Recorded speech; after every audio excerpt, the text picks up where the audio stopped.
Williams. And I'm Billy Thomas. And welcome to another edition of From the Woods Today. You know, Billy, we have some really interesting topics today and, some things that you really need to know about. Yes, good to be with you today, Renee, on this beautiful day here in Lexington, Kentucky, where we might be approaching 50 degrees, which Heat is, wave! felt some of this, some ice and snow that's out there. But no, glad to have you all with us today. Thank you so much for taking a little time out of your day to join us. And if you are a podcast listener or YouTube viewer, we're glad to have you as well. We got two or three great guests on today.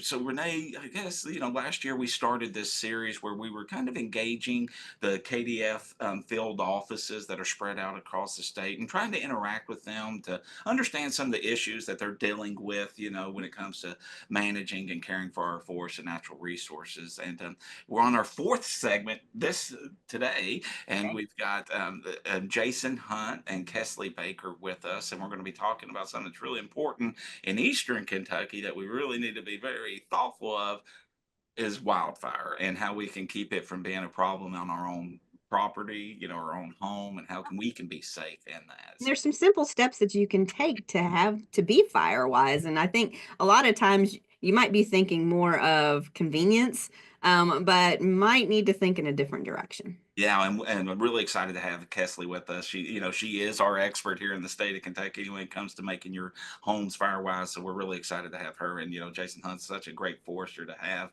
with her. So really look forward to hearing from them. And then we have our very own Lee Moser is going to be with us. He's going to be talking about wetlands, right? We got wetlands coming up, National Wetland Day or World Wetland Day, excuse me. February 2nd. February 2nd. So Lee's going to be talking about wetlands and stormwater wetlands, which is kind of a little twist on it. So really excited to have Lee. He's such a great presenter, so knowledgeable. A great show for you all. So yeah, we were talking earlier. We got a little fire and a little water for you, a little yin and yang. So we're gonna have a great show today. But if you all have got any questions for our presenters, if you're on Zoom, please use the chat function. And if you are a YouTube or podcast listener, hit us up via email at forestry.extension@uky.edu, and we can get you a response that way. But we're really delighted to have you all with us and really excited about today's show, Renee. Definitely. So let's go ahead and get started. So Jason and Kesley, if you want to go ahead and turn your cameras on. Welcome to the show. Appreciate you being here. Greetings. Hi there. Glad to be here. Me And too. we're glad to have you all. You all do so much great stuff at the Kentucky Division of Forestry, and we consider you really one of our closest partners without a doubt. But I appreciate y'all taking some time out to share about what's going on in your all's area. Yeah, if you want to, you go ahead and start your presentation. All righty. Let me get going here.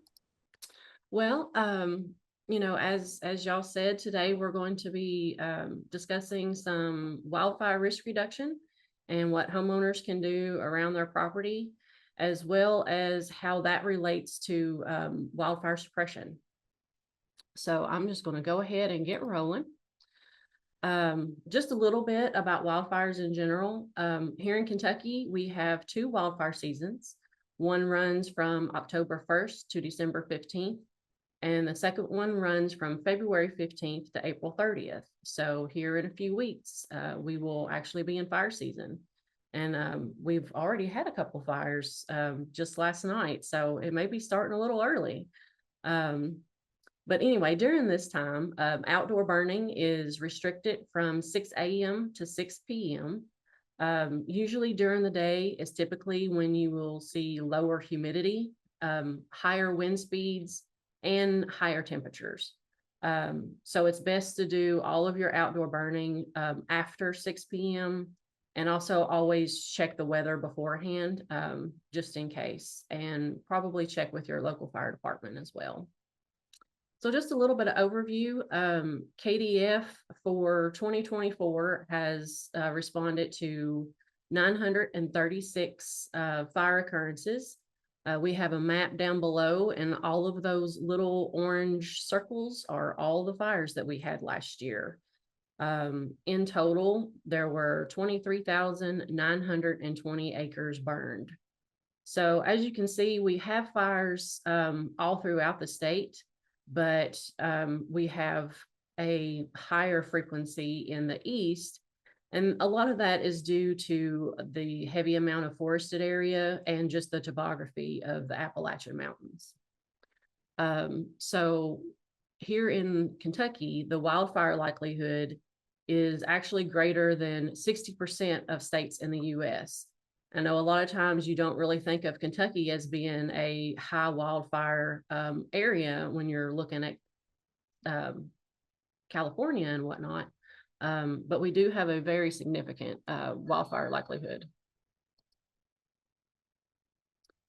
Okay, so some of the factors that you look at when it's assessing wildfire risk, and this isn't an exhaustive list, but one of those things is access. And some things you may want to look at is there only one way out to your home? And what happens if that one way is blocked? Can emergency personnel reach your home or find your home if needed? So that's one thing to look at. Fuels. So like what type of vegetation is around the structures? How close is that vegetation in proximity to structures and other hazards that could be around?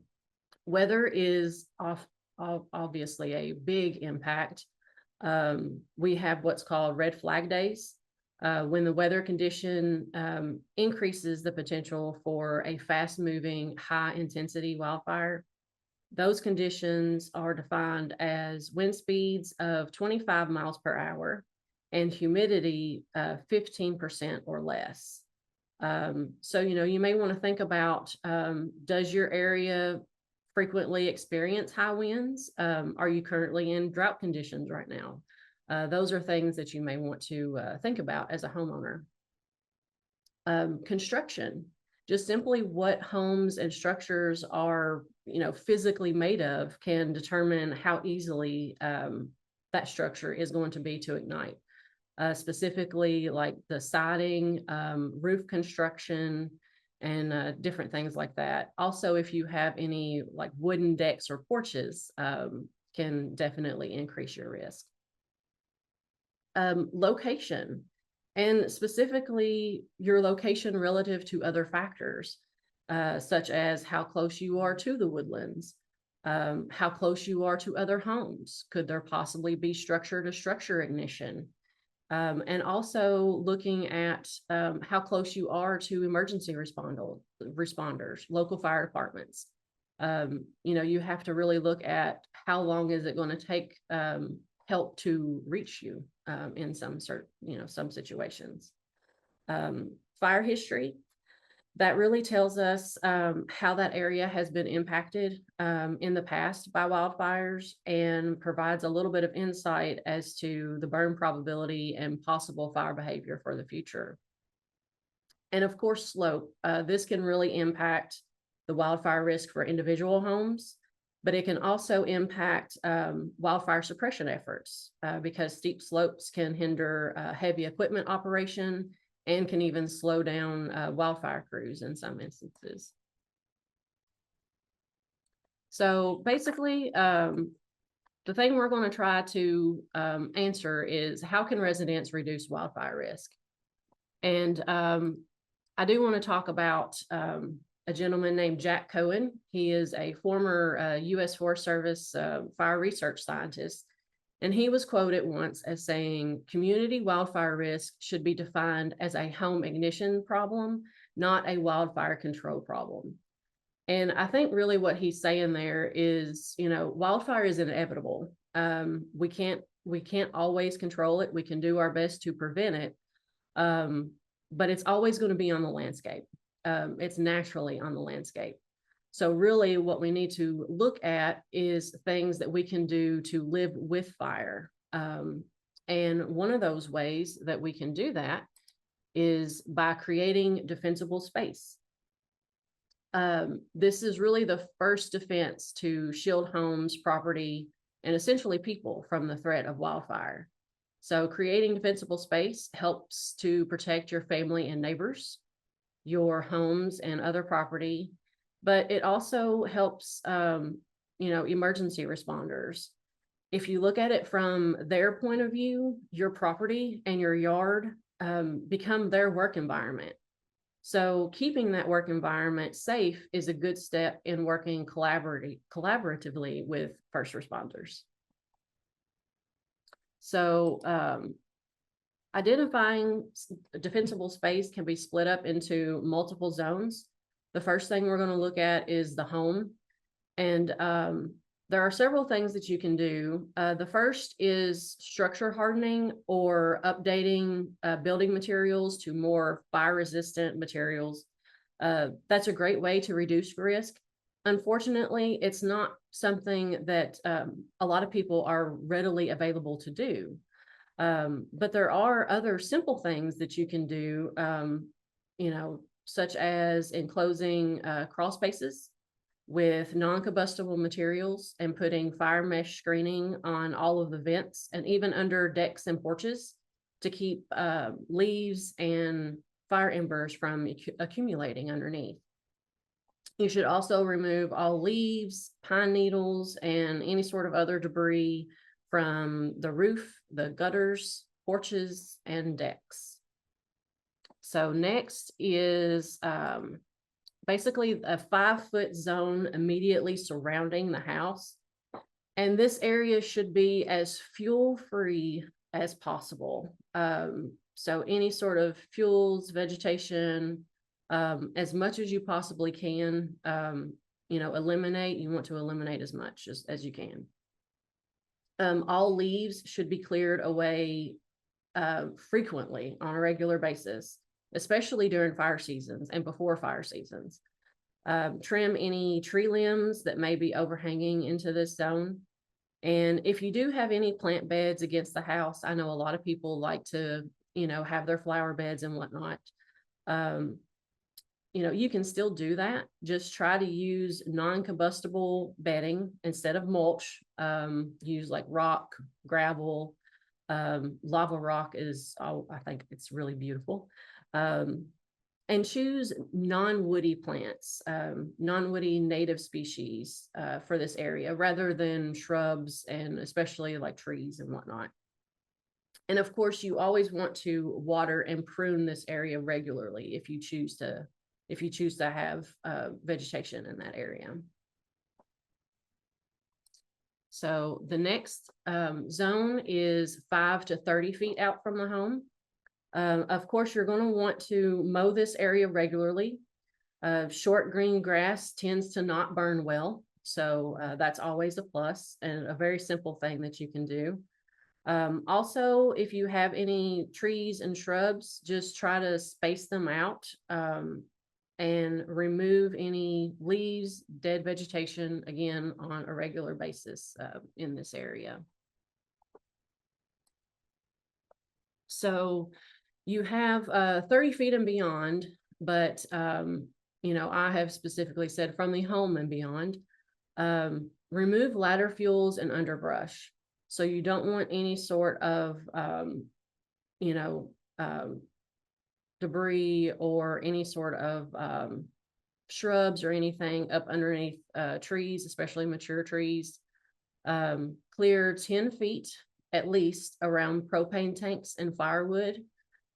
Specifically, these two should be kept 30 feet from the home. I know sometimes that's not always feasible, but even still, you need to make sure that there is a vegetation fuel-free zone up to 10 feet around these two things.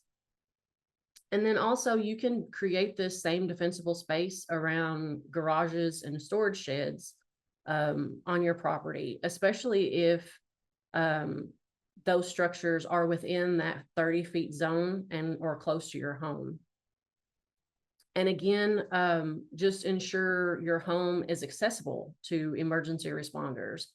That could be as simple as clearing, brush and vegetation from your driveway, creating horizontal and vertical clearance, and also making sure that you have a home address sign that's visible from the road. That way emergency responders know where they're going.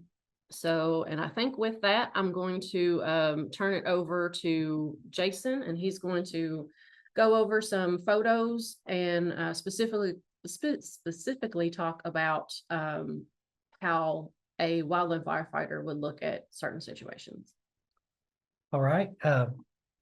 There's going to be I'm going to show a series of photos from previous fires that we've had, and then some photos of structures and things that the Division of Forestry runs across frequently in firefighting around structures and having to do structure litigation and looking at how to protect those structures. The first few slides will be of one incident here in Breathitt County of a structure that was inside, within a fire area that, it burned all around it and encroached this structure. But a lot of the structures we deal with in the division, here in Eastern Kentucky, you have a lot of homesteads or home places that have either been abandoned or they're used as gatherings for families throughout the year, or they may be used as hunting cabins and things like that. And a lot of times these are left unprotected, I guess, over time, because here in Eastern Kentucky, our hardwood leaf litter that we accumulate yearly, I mean, there's new litter produced every year in all the eastern deciduous forests here in Eastern Kentucky that just piles up year after year.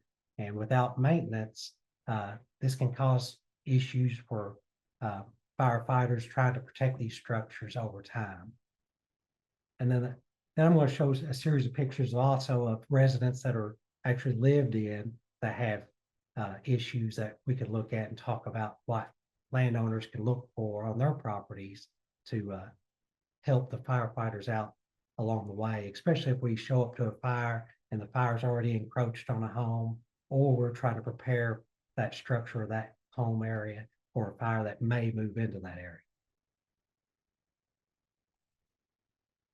So the house here for Breathitt County, this was the access to this holler where this house was. And this is a typical access road for a lot of areas here in Eastern Kentucky. It's a one lane, small road. Usually, it's usually 10 foot, maybe 12 foot wide. As you can see in this picture, the fire, depending on fire activity, again, this road could possibly be used as a barrier, but not in all cases, depending on weather and the fuels around it, and typically weather and wind driven fuel, fire. So in this case here, the road was not a usable, defensible space, and you could see it burn on both. It more likely went up and over this road and spotted onto the other side of this road. And the road was still travelable probably, but during this intense fire that was there at the time, there was no way to get in and out of this road area here. All right, this is a back of this home that was in this area of the fire. These pictures were taken later. You can see the snow, the current snow situation we have here, but it's a good example of the structure itself and what its defensible space was. As you can see here, it's light fuels. All this grass is back here is a silvergrass, Chinese silvergrass, and some other grasses that accumulated in this disturbed area. This was all a disturbed site for, it was at one time it was probably mowed and taken well care of. But what you see here is the firefighters actually that did structure protection on this structure during the fire cleared the grasses were probably all the way down here to the structure, and they've actually cleared this back or cut it back to what you see now.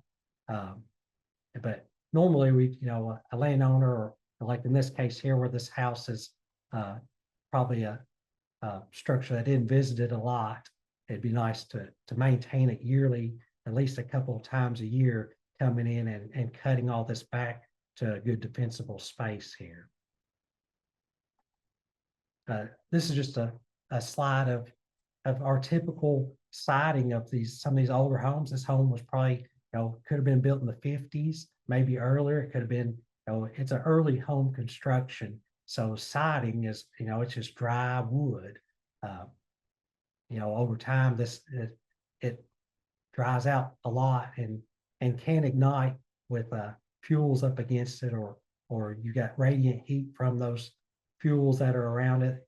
I mean, that grass that we saw in that previous picture, it could, the height it could produce 4 6 foot flames easily with the right conditions, and that would just lap right over onto this structure and ignite it. And you can see also here underneath the back of the structure, there is no, it's on posts, and there may be some block up under there, but it's all exposed and has debris up underneath that. Another view of the side of the house. This is an area that was what they would have seen, when they got up onto the fire first. I mean, this is a lot of fuel. This timber understory fuel here is right up next to the house, and we've got trees that are overlaying on the house.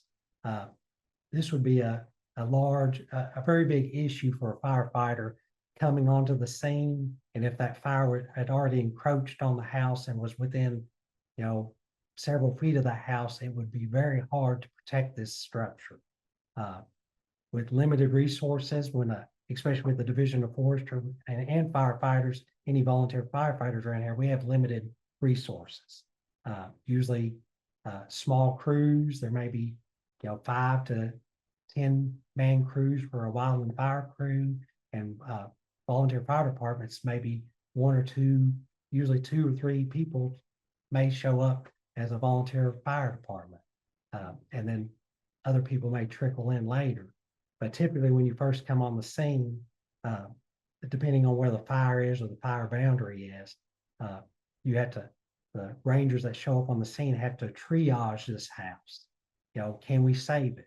Do we have enough time to save it? The work that's required to prevent, if fire gets into this fuel, I would expect if fire got into this fuel here, we would have 6 to 10 foot flame lengths, possibly, would be a good, and that's without wind driven runs and anything, extraordinary weather events. So, would we be able to defend that? That's a lot of radiant heat coming from a fire like that. And you can see here, fuel is there's debris on the porch. It's an open porch with wood stacked up on it. And of course it is exposed underneath. The fire crew that was on this fire did protect this house and the structure, because this was not ignited, and they may have had an alternate construction fire line built behind this to prevent it from even getting fire into that. But it did go around this house, and I'll show you some other pictures of what occurred. So here's the front of the structure. You can see how much defensible space it had. I mean, the crew actually cleared this out. So there was probably small seedlings through here and other debris and other woody material that was here. And you can see the black of the fire where it actually encroached on there. And this is underneath the porch of that structure, but you can see how close the woods are to this house. Here's another view of the porch. The crew had to remove all kinds of woody debris and other construction debris. And here in Eastern Kentucky, a lot of these homes with these porch structures like this, they're pole structure with an open porch, and you see the rock basements here. But a lot of stuff can accumulate here underneath the porch and over a long period of time, and especially older homes that people put their wood up under there, or they may put tools, they may put lawnmowers, they have, and of course all the leafy debris that accumulates there from wind blowing in there over time, and it all piles up around this, and all this had to be cleaned out to prevent it from igniting underneath this home. And it's really easy to overlook this in some cases. Over time, it just gets piled up under there. But it's a lot of work. I mean, imagine how much time it takes one person trying to clean out around this if they're in charge of trying to protect this structure, and they're trying to clean it out around it and you know, ahead of a fire that was moving to it. And here's just another view from a little bit further distance. You can see the burned, there was grasses and other debris through this area here, and it was all burned during the wildfire incident here. And you can see the ladder fuels of the trees in front here. There may be another view of some the fire scars along through here. We'll see some black on the trees of how high the flame lengths were. In this picture here, another view from underneath that porch from the fuels. This area here, these little black clumps, is from the Chinese silvergrass clumps. This was all grass there, and it was probably 4 or 5 foot tall. I'm sure would have been the heights in here of that grass, the same heights of what you saw behind the house. And these are the clumps left after the burning, of the complete ignition of all that was through there. And you can see some fire blackening along the trees here. It doesn't zoom in there too good, but all right, this slide is of if not of that structure. So we're moving on to, these are residential structures that people that live in. These are homes that are currently lived in throughout the whole year.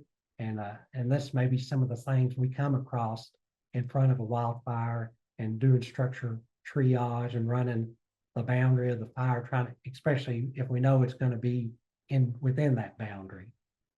And usually there's several homes that we have to go through. If it's a 100-acre fire, there's going to be several structures and homes along the way that will be involved in that may be within that boundary of that fire, and that would have to triage and look at everything in their yards and around their homes. So this is a good example of a storage building, outbuildings. Every house homeowner around here has one, and they're always just stuck on the edge of your property. They're typically not up next to the house. They're out away from the house and tucked up against the woods typically. So here you see, there's exposure up underneath the structure. Here, all kinds of debris can build up under there. You have a continuous fuel type here of hardwood leaf litter. And again, here in Eastern Kentucky, it comes every year. I mean, you don't do it just one time. You've got it October, November, it's coming back. So once the leaf fall comes in here, we've got a pile, a mat of litter. And then if this isn't taken care of with every year, you get another pile on top of it, and it just compacts it down into a mat. And it's it can be very flammable. So, and the fire, it's a continuous fuel. So once that fire, if it comes backing behind this property and backs into this, it's just going to burn right through it and right up to the structure. So ideally, you'd want to remove this debris with leaf blowers, rakes, whatever, and remove it from your defensible space and move that debris to somewhere out into the woods or in an area that isn't that you don't need to protect as much. Here's another typical area the division runs into. In about every fire we go on, we run into a structure like this. Think of it as you show up to a structure like this and the fire is backing down behind the home, or even if there's a flank of the fire that's is gonna come into this area. You as a firefighter, do you want to have to deal with moving all this? This is a lot of work right here. We've got plastic tubs. There's some other, I don't even know what this may be, blankets, rocks, or it could just be piled up debris. It may be wood, timber up under there. It may just be firewood, just all kind. It could be garbage. That could be a garbage pile. But there's all kinds of. There's a little wooden, looks like a dog box or something there, and then you've got a fenced-in area here. That all becomes trouble, or it can be an issue for a wildland firefighter when they come up to this scene, because how much work is going to take to remove that if they want to remove it. More likely in this case here, we'd want to come outside of the area here and create another boundary, a fire break with, making a hand line or a dozer line or something like that using equipment. If we have that capability, sometimes we don't. Especially behind some of these structures, it may be too steep to even construct a hand line or some type of a break that we can provide, a defensible space with, just to be able to let that fire back to that breaking point.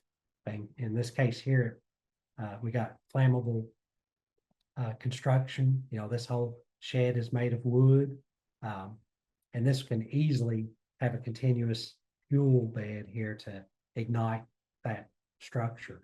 And it happens at several fires. This happens on because every now and then, if there's so many structures on that fire that are involved in that fire that can be that fire backing into, again, we're limited resources. If we don't know that structure's there, especially if it's just out in the middle of the woods somewhere, we may not find it in time. It all depends on when the timing of the firefighters showing up, the knowledge of the area. There could be a group of firefighters from out of town. They may not even know that area very well. They may not know all those little roads in there and the structures and drives. And and nobody may notify them. They may talk to the local residents and they may never know. A lot of times we show up on fires and residents approach the firefighters and say, "Hey, I've got a hunting shack that's or this family next door, they have a hunting shack a mile in the woods here.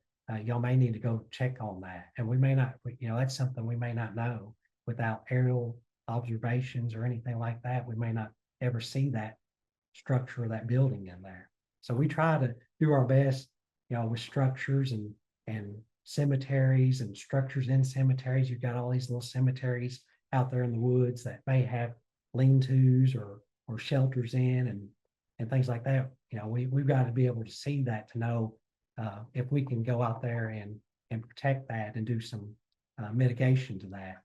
So it really helps if the landowner, if we show up to a property and the landowner's already taking care of that for us, that's less resources we have to fix to that structure. We can go by and look at it and say, okay, we're good here. We can come back to this later once the flame front or the flame, the fire makes it to this area, and then we can focus on it more then, and then we can move on to another area that has more issues.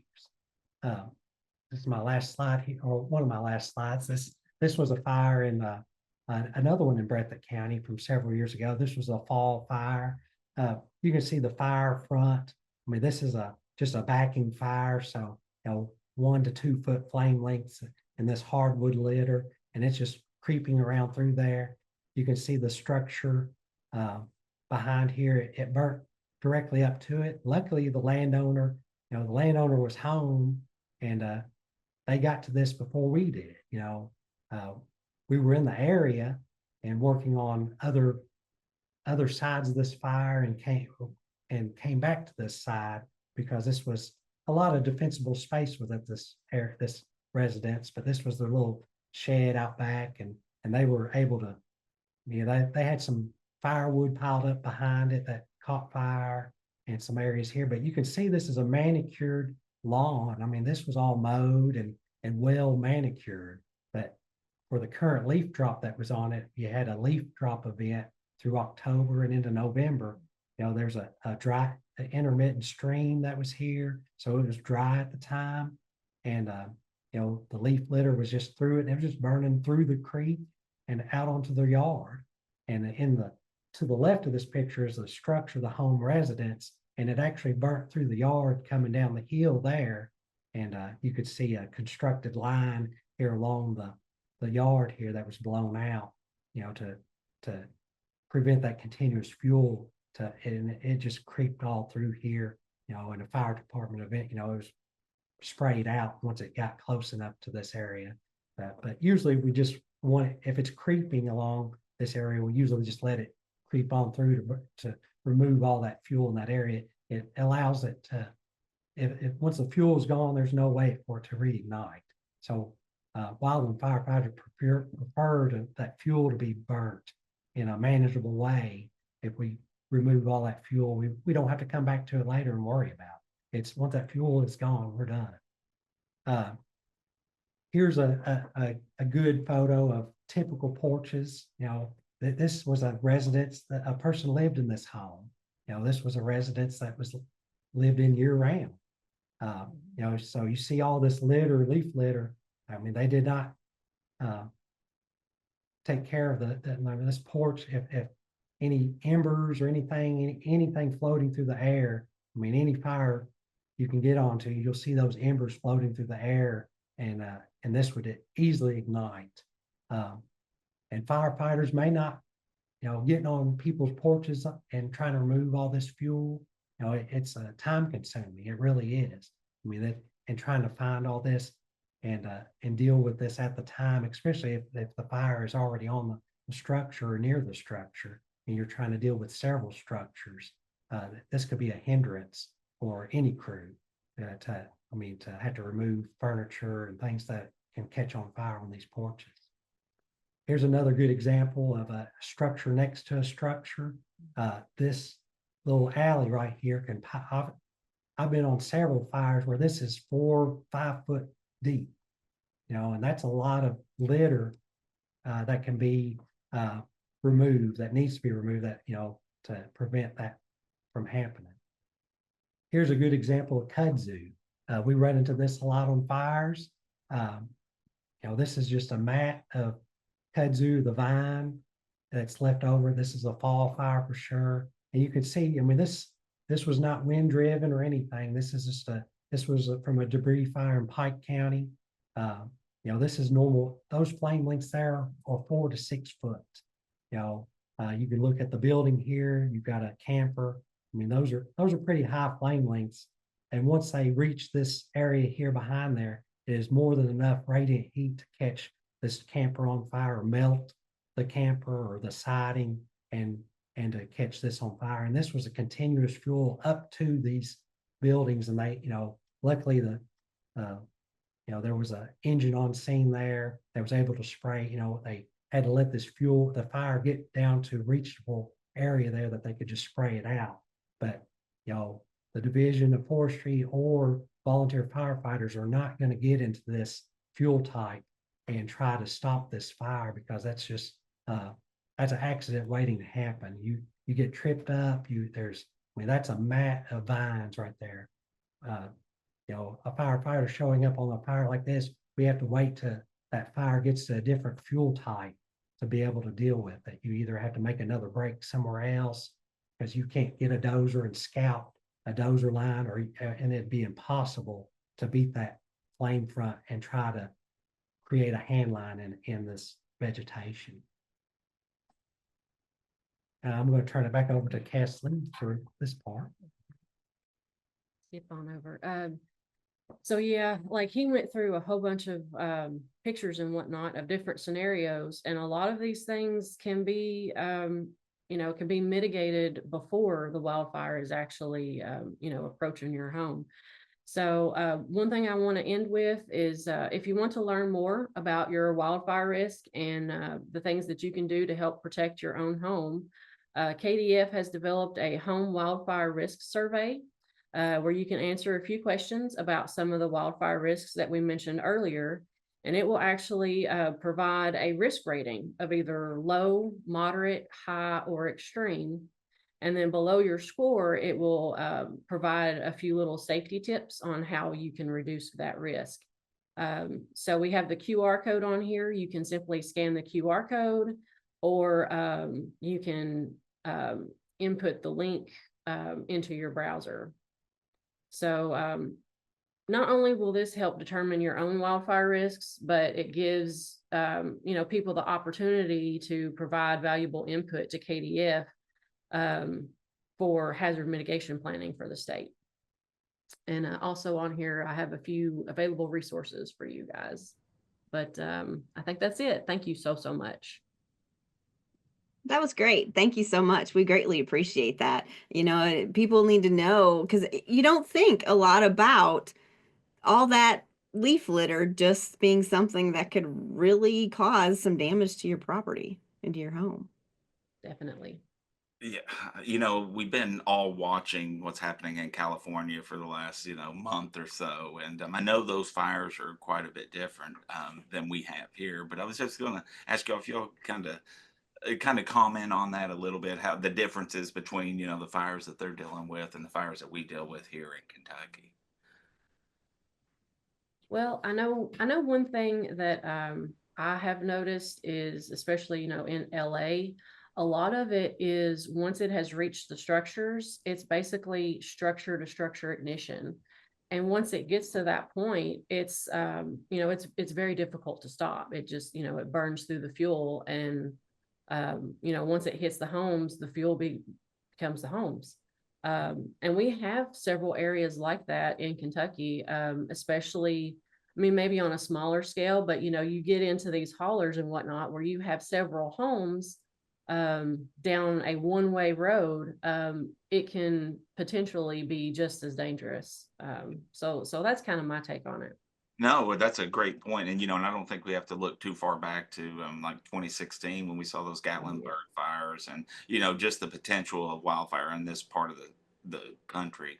I think sometimes people don't maybe consider how how dangerous it really can be, right? They think, oh, that's just out west, but we have our own challenges for sure. We really do. Yeah, I'm sure Jason has had several challenges out in the Yeah. Well, Kesley and Jason, thank you all both so much. We really appreciate y'all being part of the program, but also for the work you do day in and day out to kind of serve the Kentucky residents out there and keep our forests and natural resources well managed. So thank you very much. Thank you so Greatly much. appreciate it.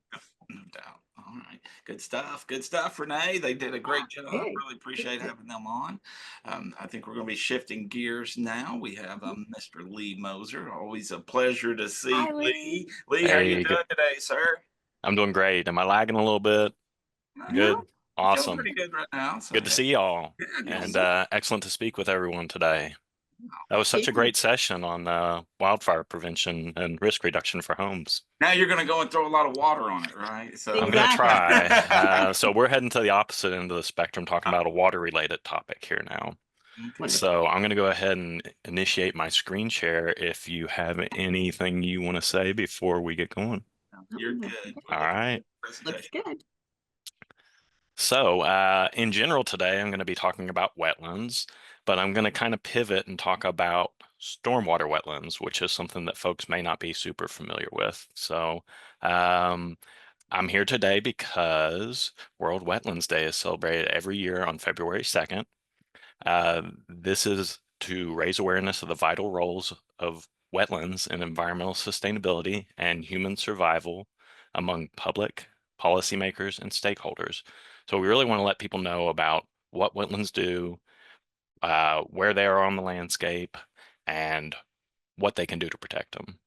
The other important thing about this day is it marks the anniversary of the Convention on Wetlands, which took place in 1971.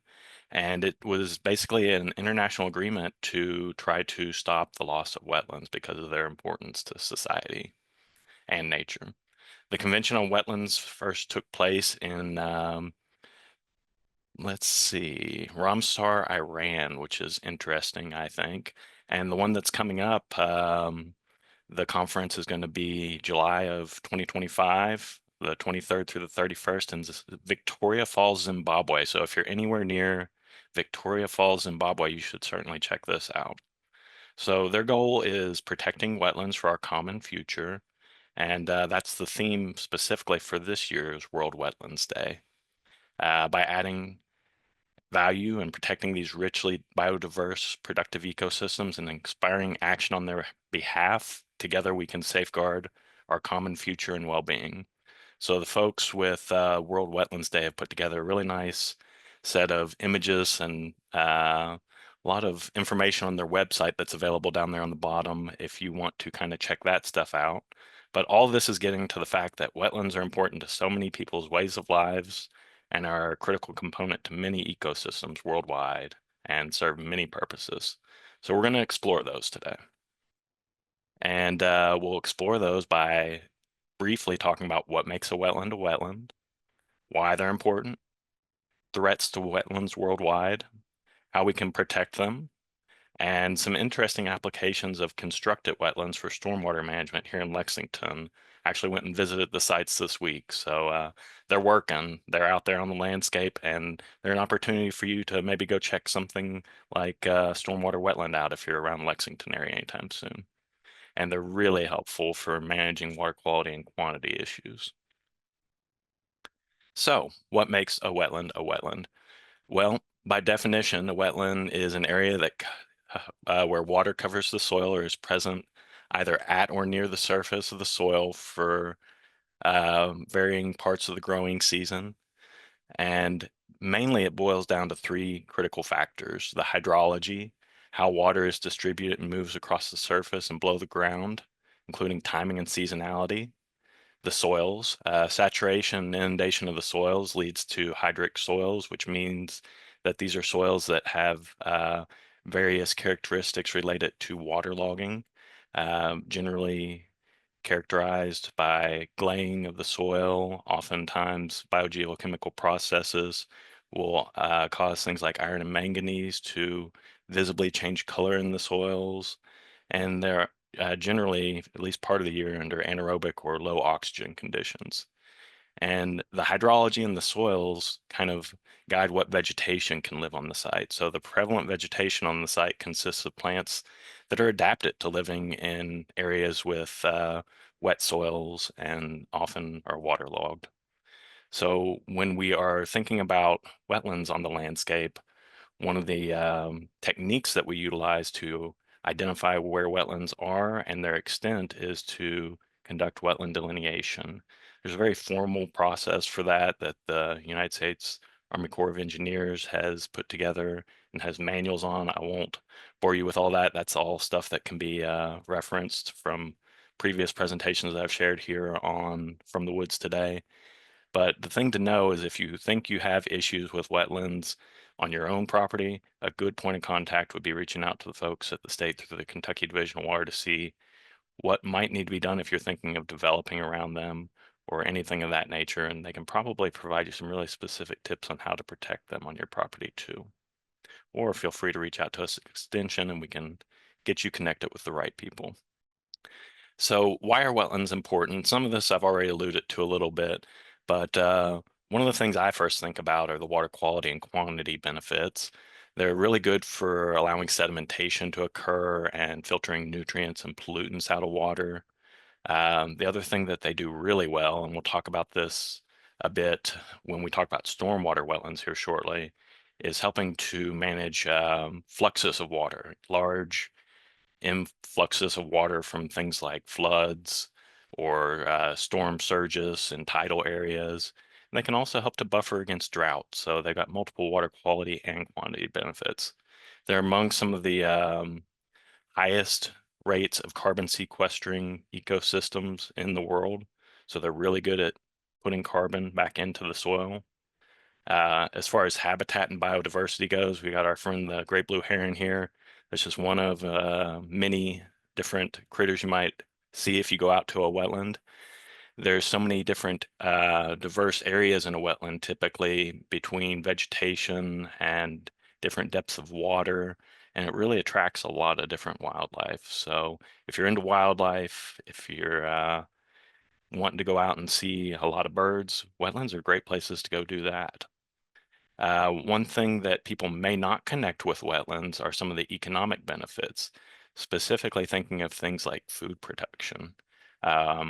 Worldwide, through fisheries, agriculture, tourism, and recreation, about 1 billion people worldwide make their livelihoods from wetlands by delivering things like rice and utilizing them for water supplies for irrigation and transport and leisure in areas where they exist.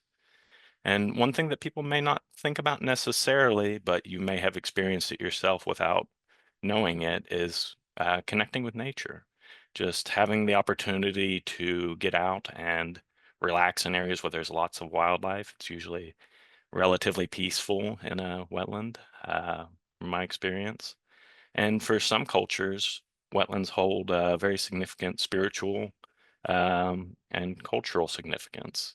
If you think about some of our indigenous tribes, say in Minnesota, many of them have farmed rice in various wetlands for generations before we were on this continent. So it's very interesting to think about the value that they bring to society in those contexts. So wetlands are generally one of the most threatened ecosystems in the world. They're often at risk for development. It's estimated that since the 1700s, over 85% of the wetlands worldwide have been lost. I was recently looking at some numbers for Kentucky, and it's around that. I think the number I saw was around 80%, so it's tracking with the general loss of wetlands worldwide. And the rate has accelerated since the 70s, so we really need to start, paying better attention to wetlands on the landscape. And one of the challenges is that sometimes they're kind of hard to know where they're at and if things are a wetland. Um, the biggest factors that pose risks to wetlands include development for either residential, commercial, or sometimes drainage for agricultural purposes. Pollution in general can greatly impact wetlands.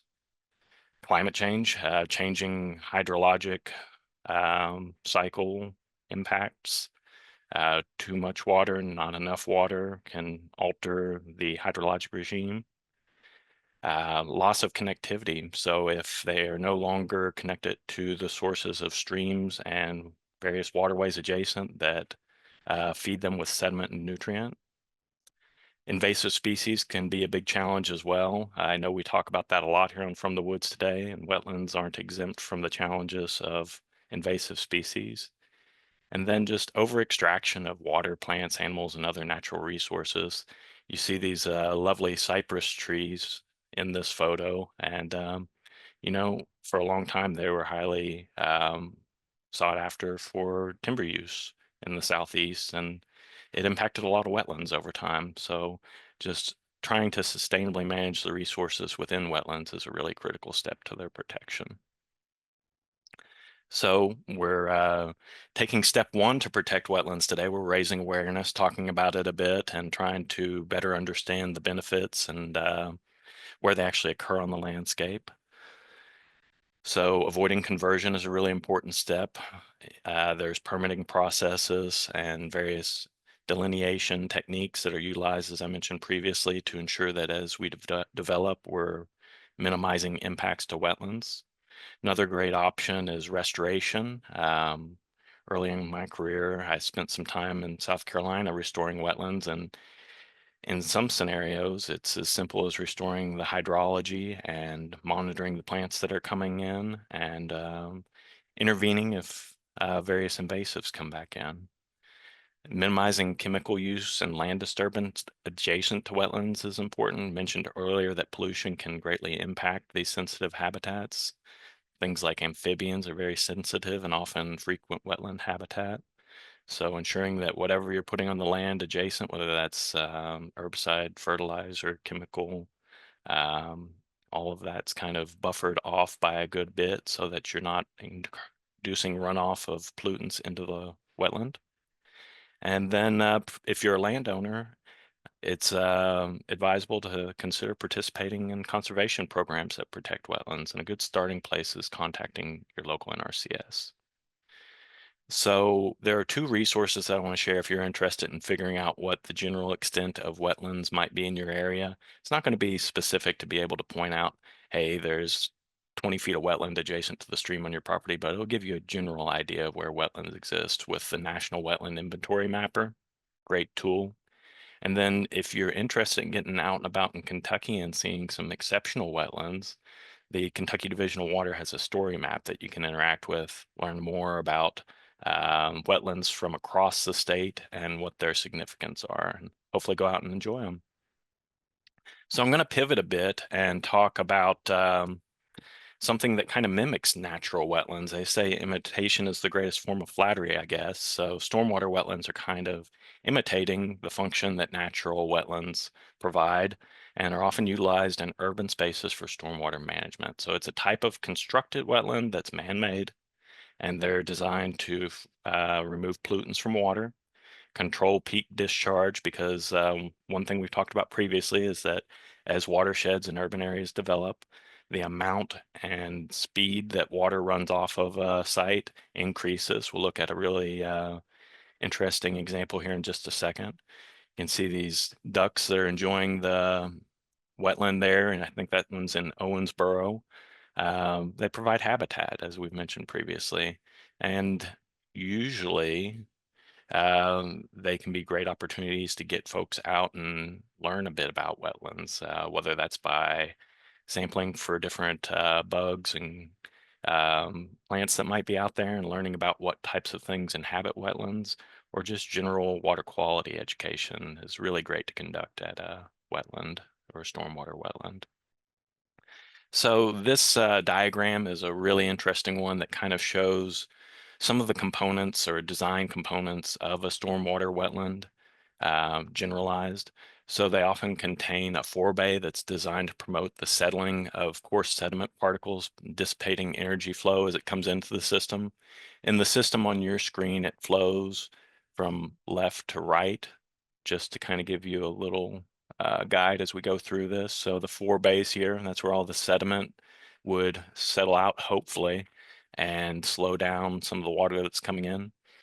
Having multiple marshy zones is beneficial with dense rooted vegetation.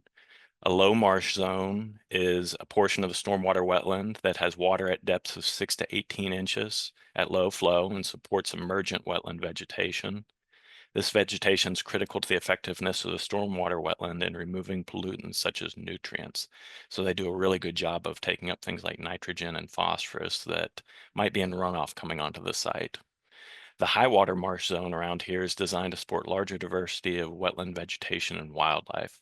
So this zone generally has a depth of water of 0 to 6 inches at low flow, meaning that much of this zone is dry during the majority of the year. And then during storm events, it's an area where water can inundate and get out.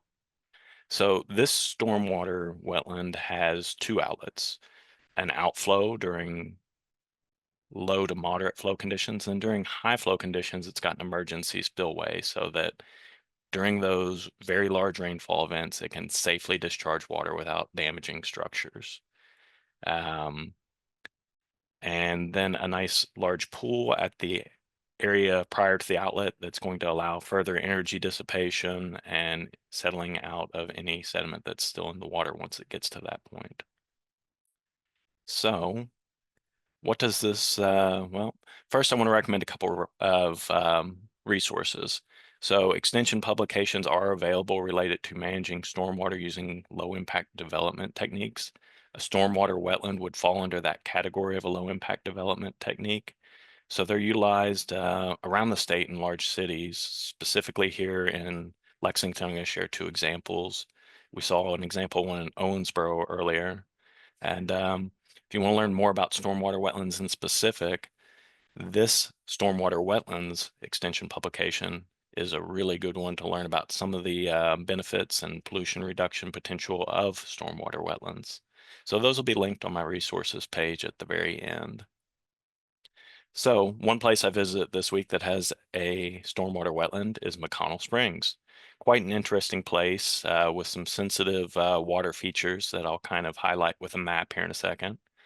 So this stormwater wetland's been in for quite a while over there at McConnell Springs, and it's helping to address the challenges of runoff from an urban environment. We've got a highly impervious area adjacent to it. These old warehouses have a lot of runoff when heavy rainfall occurs. So directs the water into the stormwater wetland on the McConnell Springs property. So there's a couple of forebays in this area where folks are allowed to, or where the water is allowed to kind of slow down and settle out. Trying to move some of my things off my screen so I can point, and then a large pool, and then it discharges into a small stream. And then this large blue dot over here is actually the famous blue hole at McConnell Springs, which is an area where groundwater bubbles up and out. So this stream during high flow events actually connects over to this area. And the significance is this is a highly sensitive groundwater area. There's springs and caves all in this area. So by trying to improve stormwater runoff, water quality, we're doing a great benefit to the water quality of the groundwater as well, which filters under Lexington and out of the area. So another area where you can see a type of stormwater wetland is at the Arboretum. So if you've ever been to UK's Arboretum, on the very southeast-ish, southwestish side, there's a Mississippi embayment wetland garden. And it's dry a large portion of the year, but it's got an area where you can go see the pool where water will pool during high flow events. This up here is the emergency overflow. And the vegetation in this area has been intentionally planted so that it's things like tupelo and cypress that you might find out in the Mississippi embayment area that are very good at living in wet soils under periods of inundation. So just to give you an idea of what this looks like over at the Arboretum, so you might have runoff coming from the fields and areas adjacent to the ornamental gardens up here. And historically, runoff from the Arboretum and down into this area had caused flooding in the Glendover Road area. So they installed this stormwater wetland in this area. There's kind of a crescent-shaped depression in this area that's hard to see because it's forested with mature trees now. But essentially, it's an opportunity to slow water down, spread it out, and soak a lot of it into the ground through infiltration. And then if the flow is too high, it will actually hit that area that I showed you earlier with the emergency overflow and safely discharge water into the stormwater system here in Lexington. So resources to explore if you're interested more in wetlands. I'm just going to leave this up for about 3 seconds, 4 seconds before I go to my closing slide so that you can check some of these out and explore them on your own. And just want to say thanks for joining us today to talk about wetlands. And I hope that if you have any questions, we can cover them in the next several minutes. So, Renee, Yeah. back to you. Great. That was awesome. We did have one question that said, if you have a wetlands on your land, is it bad to try to enhance them by making them larger? It is And a low water With dam. yeah. with a lower, you should not try to construct anything or dig around a wetland without proper contact with permitting authorities. It's advisable to contact the Kentucky Division of Water prior to doing any kind of excavation or thing of that nature around a wetland. I'm not saying it's out of the question that they would approve enhancing, but you want to go through the proper procedures. There would likely be permits required for any kind of excavation or digging around a wetland that might negatively impact it. Okay. And they would likely be happy to partner with folks to try to work through that process. Excellent. Any grants available to help reestablish native plants and wetlands? I would have to imagine that there are, but I'm not Yeah. sure off the top of my head. You know, and I'm not sure if like some of that would fall under EQIP or some of these other practices or just I believe there are wetland enhancement opportunities through plantings, and that would be another one to try to reach out to your local NRCS office and chat about. I think just getting in contact with your resource professionals, whether it's NRCS or Conservation District, and letting them know that you're interested in wetlands, that you either definitely have them on your property or think you might, and you're interested in doing something to protect them or enhance them. That's a good conversation starter. Well, you know, we've got Jennifer. You raised your hand. If you had a question, put it in the chat, please, for us. But you know, following up on that, Lee, you know, work and know your natural resource professionals that are available to work with you, right? And they can help you on so many of these questions and issues and make you aware of these programs. So, developing these relationships is going to serve you and your land well into the future. Agreed. All right, Jennifer, do you have a question for us? I see you raising your hand. Oh, I saw it in chat. She asked if there are Okay, grants okay. available for reestablishing native plants and wetlands. Okay, good deal. Thought she threw it up again. Okay, good deal. Any other questions for Lee while we've got him? It doesn't look like it. But Lee, thank you very much for your presentation. We greatly appreciate that. It was awesome. And, you know, being a World Wetland Day on February 2nd. I hope some people go out and check these out. Yeah, on Sunday, that's where I'll be. There you Hope go. to see y'all out there.